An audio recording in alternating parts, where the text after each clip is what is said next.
today is our first class of organic chemistry. So that Nabiha focus देखो आप इसको screen पर, और इस स्क्रीन पर जब आप देखोगी तो आपको एक एक चीज़ मेरे वर्ड के साथ और ये जो स्क्रीन पर चल रहा है इसके साथ समझ में आ जाएगी. ठीक है.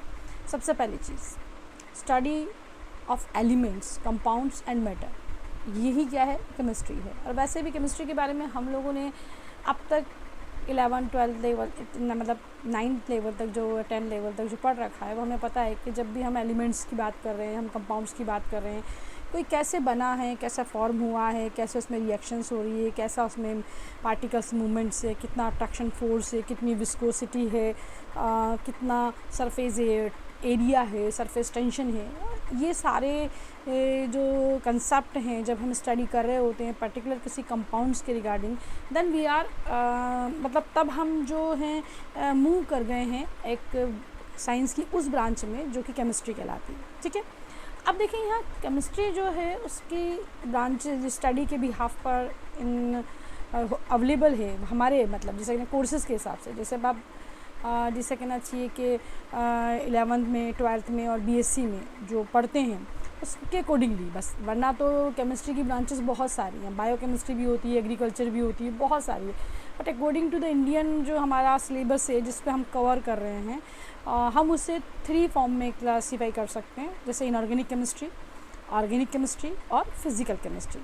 तो study of the all elements जितने भी हैं वो जो कि कार्बन के अलावा हैं, वो सभी जो एलिमेंट्स बचते हैं, क्योंकि हमें पता है कि हमारे पास कितने एलिमेंट होते हैं, 118. अब इस 118 एलिमेंट्स में हमारे पास जो एक कार्बन आप छोड़ दीजिए, कार्बन मतलब कार्बन के सब जो हाइड्रोकार्बन्स होते हैं उन्हें छोड़ दीजिए आप, वो आप छोड़ दें, देन उसके बाद जितनी भी एलिमेंट्स बच रहे हैं 117, उन्हें अगर आप स्टडी कर रहे हैं तो आप इनऑर्गेनिक केमिस्ट्री के रिगार्डिंग स्टडी कर रहे हैं. नाउ नेक्स्ट अगर हम ऑर्गेनिक केमिस्ट्री की बात करें तो study of hydrocarbon is a organic chemistry, जिसमें आप ऑल लिविंग कंपोनेंट्स के बारे में बात करें, जैसे जितनी भी लिविंग कंपोनेंट्स हैं उनमें जो भी पार्टिकल्स हैं जिनसे वो मिलकर बने हैं, जैसे प्लांट्स, एनिमल्स वगैरह, ये सारी चीज़ें जो हैं वो ऑर्गेनिक केमिस्ट्री के अंदर ही इंक्लूड होती हैं. इसीलिए पुरानी जो डेफिनेशन थी ना वो यही थी कि ऑर्गेनिक केमिस्ट्री जो है वो लिविंग कंपाउंड्स जिससे मिलकर बने हुए हैं उनकी स्टडी जो है वो ऑर्गेनिक केमिस्ट्री होती है. नाउ नेक्स्ट हमारे पास है फिज़िकल केमिस्ट्री. अब फिज़िकल फिनोमिना जितने भी हैं जब हम उसे स्टडी कर रहे हैं केमिस्ट्री में रिगार्डिंग, तो फिर वो फिज़िकल केमिस्ट्री, जैसे surface tension, pressure, temperature, surface area, उसके अंदर थर्मोडायनेमिक, ये सब चीज़ें जो हम स्टडी करेंगे वो सब फिज़िकल केमिस्ट्री में इंक्लूडेड होती हैं.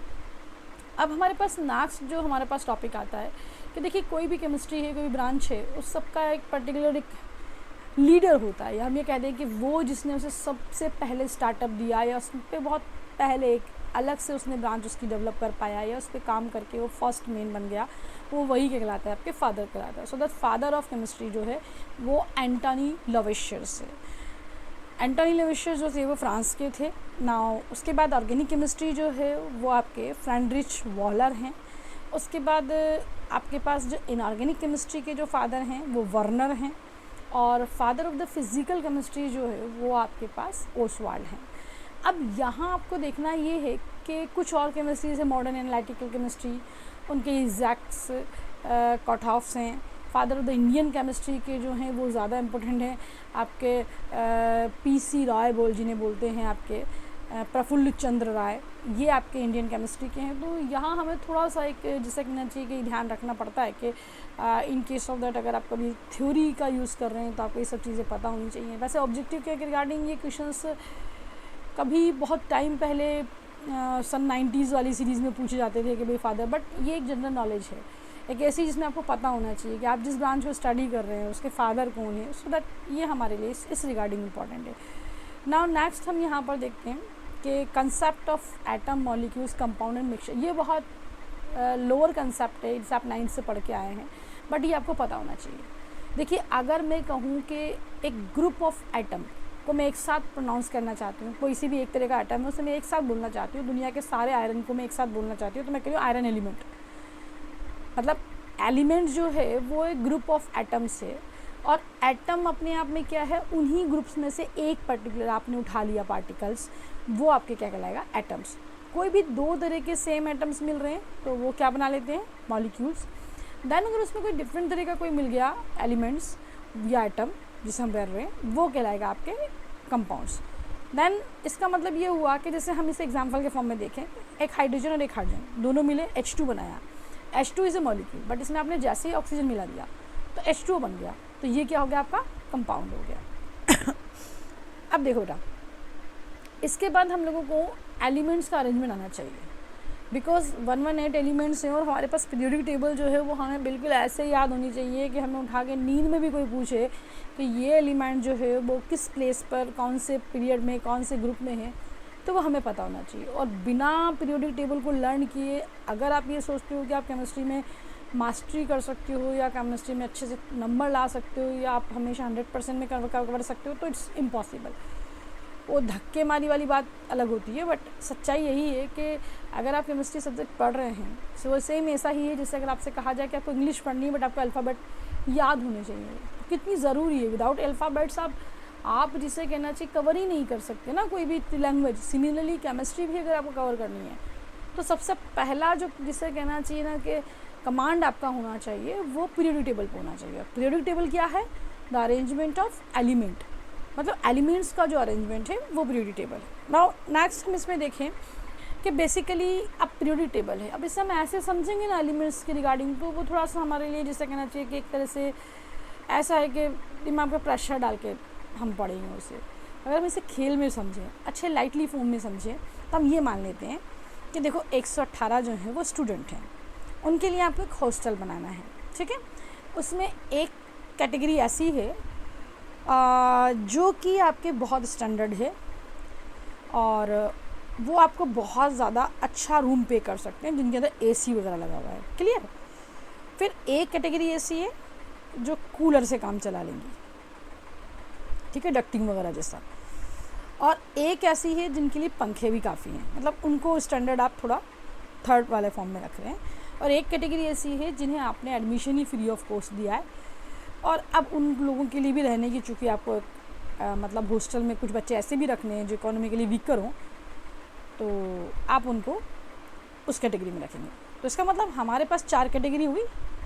तो अब हम इसे समझते हैं। S ब्लॉक AC वाले लोग, AC वाले कमरे, D ब्लॉक कूलर वाले कमरे, और P ब्लॉक ऐसा ब्लॉक जिसमें आपके पंखे वगैरह एक चल जाएगा काम, ठीक है। और नीचे F ब्लॉक जो एक कैटेगरी वाइज इकोनॉमिकली वीकर्स फैमिलीज़ का मतलब स्टूडेंट्स का है जिन्हें आपने फ्री ऑफ कॉस्ट एडमिशन दिया है, क्लियर। अब यहाँ देखने वाली बात क्या है, इसका मतलब ये हुआ कि हमारे पास ब्लॉक कितने हुए, S, P, D और F। एक बात ध्यान रखना, यहाँ आपको S, D, P, F जो लिखना है स्मॉल लेटर में ही लिखना है, ये बात मत भूल जाना, ठीक है।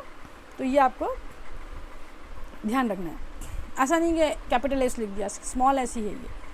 तो S block, P block, D block और F ब्लॉक। अब यहाँ देखेंगे हम S ब्लॉक में कितने ग्रुप हैं। आप ये देख रहे हैं, ये मेरा जो कर्सर चल रहा है ये इस तरह से, ये देखो ये ब्लैक अब आपको दिख रहा है, ये वाला ये S ब्लॉक है, ये दोनों, ठीक है।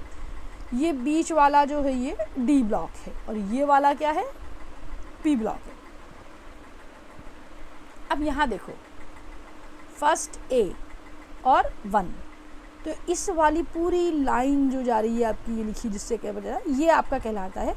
इस तरह अगर आप मूव कर रहे हो ऊपर से नीचे, ये तो ये सब क्या है आपके ग्रुप है। ये जो इस तरह की जो आपकी जैसा कहना चाहिए लॉन्गिट्यूडनल लाइंस जो आपकी मैं आप कर्सर से बता रही हूँ आपको, ये सब क्या है ग्रुप्स। बट आप यूँ मूव कर रहे हो इस तरह से हॉरिजॉन्टल फॉर्म में, देन आप पीरियड के बारे में बात करो तो यहाँ लिखा हुआ भी। तो पीरियड कितने हैं हमारे पास 1 2 3 4 5 6 7 और ग्रुप कितने हैं हमारे पास 18 ग्रुप्स, क्लियर। तो हमें ध्यान रखना है कि हमारे पास जो पीरियोडिक टेबल होगी उसमें 4 ब्लॉक होंगे, 18 ग्रुप होंगे, 7 पीरियड्स होंगे।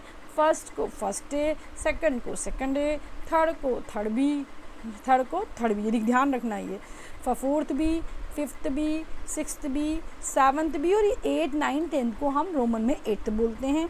फिर ये फर्स्ट 11 12 को, जो 11th को है उसको फर्स्ट भी बोलेंगे, 12 को सेकंड भी बोलेंगे ना। 13 14 15 16 17 18 के अंदर भी हम देखेंगे कि यहाँ पर third A, fourth A, fifth A, sixth A, seventh A, और ये ग्रुप 0 ग्रुप कहलाता है। अब आपका कहने का ये होगा कि हम 1 2 3 डाल रहे हैं तो फिर हम ये रोमन क्यों डाल रहे हैं?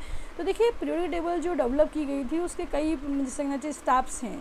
पहले डॉबनियर ने, न्यूलैंड ने, और फिर इस तरह से मैंडलीफ और लोथरमियर वगैरह इस तरह का पूरा एक, आप जब पीरियोडिक टेबल पढ़ेंगे तो वहाँ आप देखेंगे कि इसका जो डेवलपमेंट हुआ वो एकदम से नहीं हो गया है कि एकदम से उठा के बस पीरियड बना दी गई है।